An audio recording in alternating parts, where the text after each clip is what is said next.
क्या बात है राजा? करे तू इंस्टाग्राम चलावेली का? हाँ हो मोरे राजा, बड़ा आवेला मजा। कमीनी, तू ये सब छोड़ दे। ऐसे कैसे मैं इंस्टाग्राम छोड़ दूं राजा? अभी टाइम है जाने मन, तू होश में आ जा। इसमें क्या है बुराई, आप ही बताओ ना। देखो पूरे गांव में मेरी नाक तुम कटावो ना।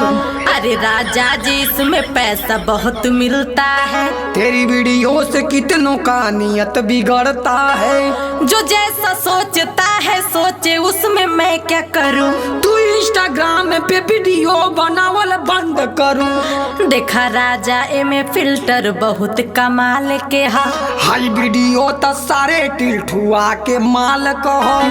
मान जाए राजा, हमके वीडियो तू बना